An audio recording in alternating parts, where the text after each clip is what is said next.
With their superpowers they unite. Teen Titans, never meant to villain that they like. Teen Titans, they got the bad guys on the run. They never stop till the job gets done. 'Cause when the world is losing all control, Teen Titans, go! 1, 2, 3, 4, go! Teen Titans!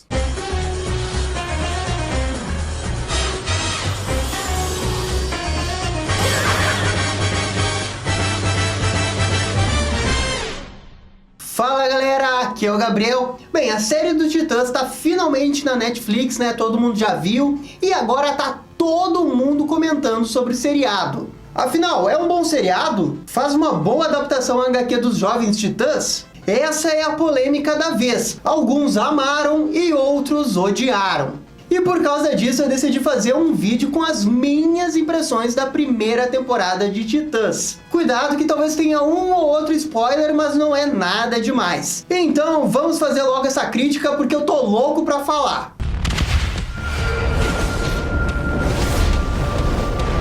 Bem, eu vou começar pelo lado da crítica que eu tô lendo na internet, que tem um monte de gente aí falando que o seriado não é uma boa adaptação das HQs. Bem, eu acredito que é preciso fazer uma análise mais profunda para entender essa frase. Porque se a gente olhar pela superfície, olhando apenas o visual, realmente não parece uma boa adaptação. Bem, talvez eu seja uma das poucas pessoas que ache isso, mas eu achei uma boa adaptação de HQ. Claro que quando eu digo HQ, eu tô me referindo à HQ clássica dos Jovens Titãs dos anos 80 do Marv Wolfman. Então tudo que eu falar referente à HQ dos Jovens Titãs, eu tô querendo me referir a essa run. Então a expectativa e o peso do nome acabam julgando a série. E todo mundo que conhece os Titãs, seja no desenho ou nas HQs, acaba indo com muita expectativa pro seriado. Mas daí o meu ponto, que diverge de muitas pessoas aí na internet, é que o seriado até que se assemelha bastante com a HQ.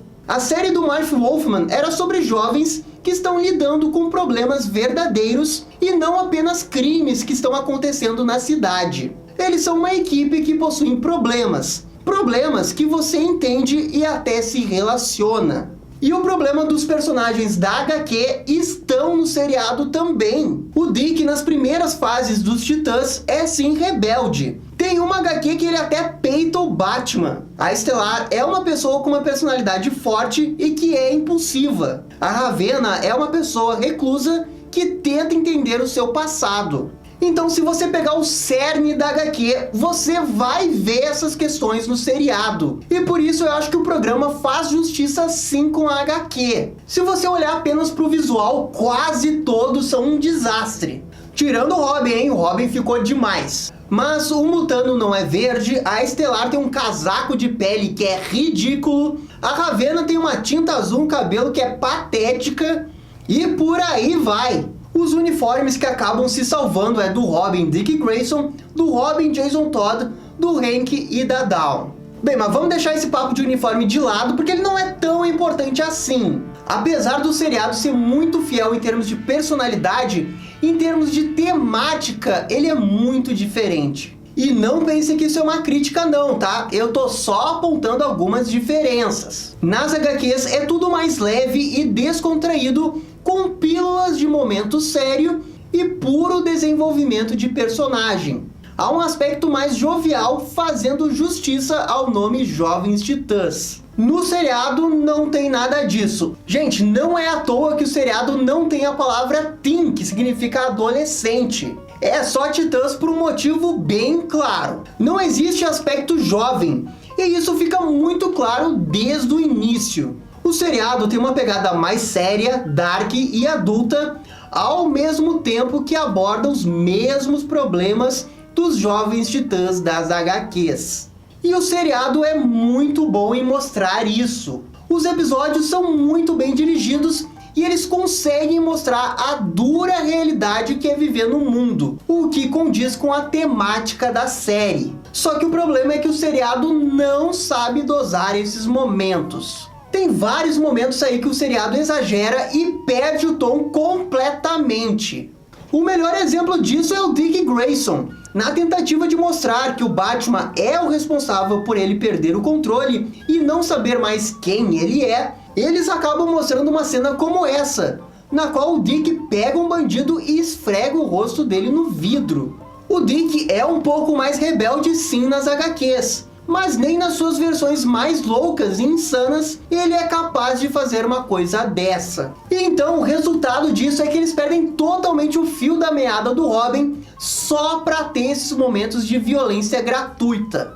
Isso é uma tentativa de ser dark e adulto. Só que o problema é que necessariamente para ser dark e adulto não precisa mostrar violência. E o próprio seriado meio que sabe disso. Um dos melhores episódios da primeira temporada é quando descobrimos mais da origem do Dick e vemos que ele tem uma participação na morte do Zuko. Quando o seriado aborda essas questões, ele consegue mostrar de forma madura o que o Dick sente por causa desse erro. E o episódio não precisa mostrar violência para mostrar esse efeito nele. Em alguns episódios eles conseguem fazer isso, nos outros nem tanto. No episódio do asilo, eles fazem o Dick ser violento até explodindo o asilo com pessoas inocentes lá dentro. Isso logo depois de mostrar um flashback que ele se sente mal por ter matado uma pessoa. E daí eles fazem esse tipo de coisa que é muito frustrante, porque eles mostram os personagens fazendo decisões erradas só para ter violência gratuita. E o Dick acaba sendo o grande protagonista do seriado. Ele é praticamente um dos poucos que é desenvolvido na primeira temporada. Bem, como fã do Batman, achei muito legal todo esse tempo que eles dedicaram ao Dick Grayson. Mas eu também preciso admitir que eles arrastaram um pouco demais essa trama. No episódio do asilo, por exemplo, ele diz lá no final que não quer mais ser o Robin. Então, parece que o arco dele, aquela dúvida dele ser a sombra do Batman, tinha sido finalmente concluído. Mas daí, no episódio seguinte, é praticamente tudo focado nele sobre ele ter abandonado o manto do Robin.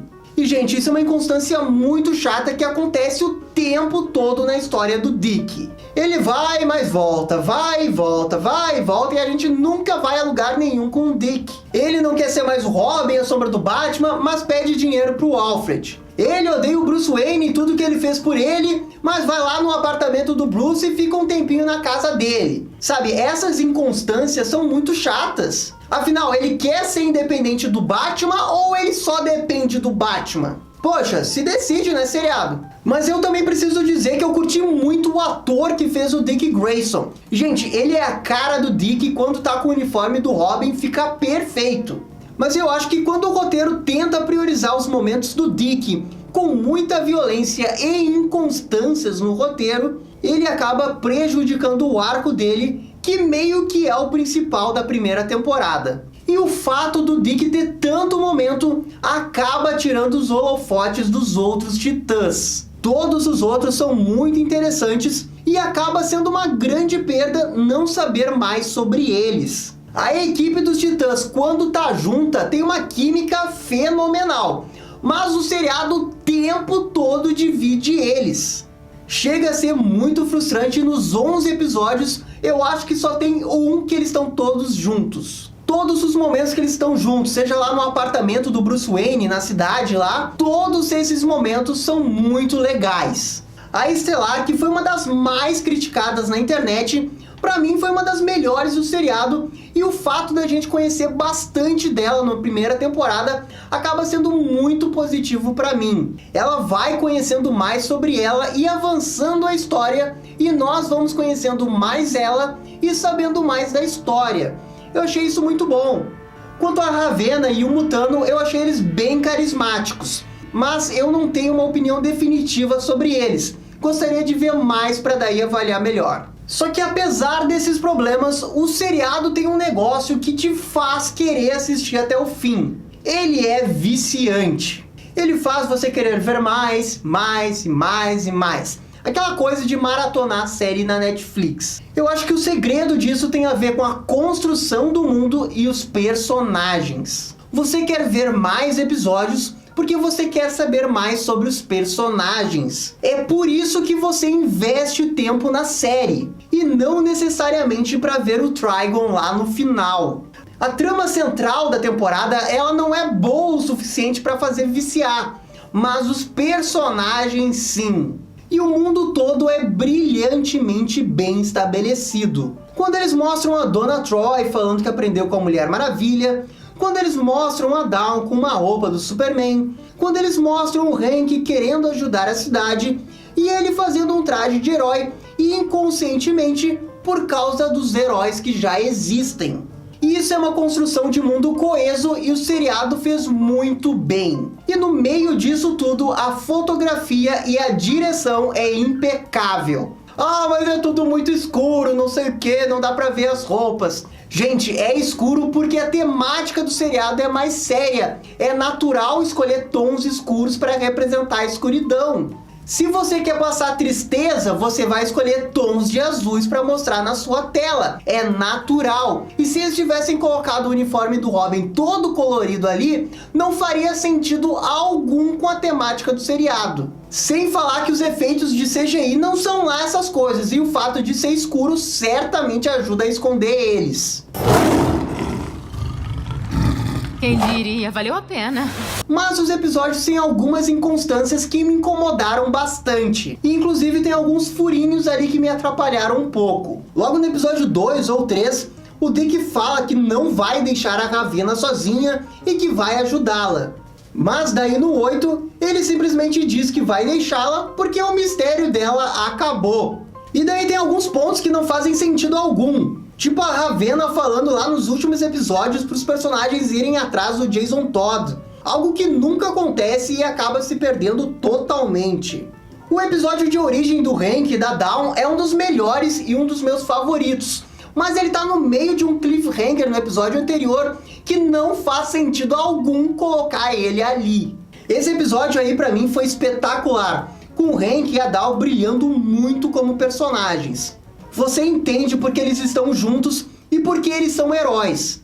Mas aí, até esse episódio, que é um dos melhores, tem problemas. A cena da morte de 2 personagens nesse episódio é patética.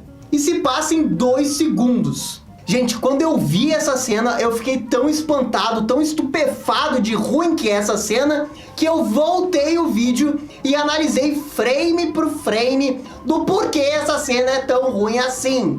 Olhem esse efeito especial, que coisa mal feita! É justamente por isso que as cenas de efeito especial são de noite. Um outro episódio interessante é o da Patrulha do Destino. Ele apresenta os personagens legais, é bem feitinho e tudo mais. Mas ele acaba sendo um episódio tão isolado da plot principal que eu me pergunto por que eles fizeram isso ali. Esse também foi um dos únicos momentos de desenvolvimento do Mutano. E depois, lá nos últimos episódios da primeira temporada, o Mutano ficou totalmente perdido na plot. Então, alguns episódios são bem legais e até possuem momentos divertidos, mas eles não ajudam muito no grande esquema da temporada. A detetive parceira do Dick aparece no episódio 1 e depois morre fora de tela, como se nem fosse importante. Ora, se ela não era importante, por que não dedicaram tempo para desenvolver um outro personagem dos Titãs? Um outro exemplo que não leva a nada é que eles levantam a questão de Detroit não aceitar vigilantes. Parece algo importante, mas depois some. Então eu sei que eu tô sendo duro, mas essas coisas aí que eu levantei me incomodaram quando eu tava assistindo. Mas é importante dizer que essas coisas não estragaram o seriado pra mim. Eu avalio o seriado como muito bom, porque ele me mostrou personagens fantásticos com uma abordagem ousada e que em alguns momentos funciona muito bem. Um dos melhores exemplos é o episódio do Jason Todd. O Jason ali no seriado junto com a Donna Troy são os meus personagens favoritos do seriado. A lamentar que eles aparecem tão pouco assim. Mas o Jason ficou exatamente como é nas HQs, visualmente e em termos de personalidade. O episódio dele é quase perfeito, mas como sempre em tudo em Titãs, tem algo que me incomoda. E nesse episódio é a questão da violência gratuita. A cena final que ele bate nos policiais é totalmente desnecessária. O Jason tinha acabado de ser introduzido na série, e daí, logo de cara, eles já estão revelando a faceta violenta dele. Não, gente, não é assim que se faz. Tem que ser algo dosado, mostrar nas entrelinhas que ele pode ser violento, para depois você mostrar que ele é violento. E daí no ápice do arco do Jason Todd, que você vê que ele é problemático. Não precisa jogar na cara das pessoas, logo que ele aparece, que ele é problemático. Os diálogos que temos antes com ele falando mal das outras pessoas já é suficiente para deixar nas entrelinhas. Já o episódio da Dona Troy, o episódio da Dona Troy, eu adorei cada momento dela, cada diálogo, cada vez que ela aparece em tela, a Dona Troy dos Titãs tá perfeita. Older, smarter, prettier. You know the drill. Só que daí a gente precisa falar do desfecho do final da primeira temporada. O episódio final, para terminar a primeira temporada, não faz sentido algum ele ser o final. Primeiro porque é totalmente focado no Dick Grayson, um episódio de conclusão de temporada sobre um seriado de equipes focando apenas em uma pessoa. Não faz sentido algum. O episódio em si eu já achei bem decepcionante. Ainda mais porque não apareceu Mutano, Estelar e Ravena. Focar apenas no Dick só provou que o Dick de fato é o protagonista do seriado. O que me faz até questionar o nome do seriado. Por que não chamaram de Robin e seus amigos? E claro, teve um episódio lá que eles deixaram para a próxima temporada. Mas mesmo assim, gente, eu acho que não foi a melhor escolha. Acabou não fazendo justiça com os outros Titãs. E ainda teve a cena pós-crédito. Gente, essa cena pós-crédito, que coisa mais maravilhosa! Pra quem é fã de HQ, é uma fantasia se tornando realidade. É uma promessa bem ousada colocar ele nos Titãs. Mas eu acho muito válido e vai ser bem legal o que eles vão fazer. No final, pra mim, a cena pós-crédito acabou sendo a melhor coisa do final da temporada. Pode rugir. Enfim, gente, Titãs é bom sim. É sim uma boa adaptação das HQs, só não é uma boa adaptação visual das HQs. Há uma grande diferença nisso. E eu sou daqueles que preferem uma adaptação fiel ao que a HQ representa, e não o que ela é visualmente. A primeira temporada teve a coragem para fazer algo diferente e ter a sua própria identidade. Ela consegue te prender com personagens interessantes e mundo muito bem feito. Mas tem esse problema de violência gratuita, alguns furos no roteiro e personagens bipolar. Esses pontos aí impedem que, pra mim, seja a melhor série da DC. Eu acho que Flash e Arrow tiveram temporadas melhores, principalmente a segunda do Arrow.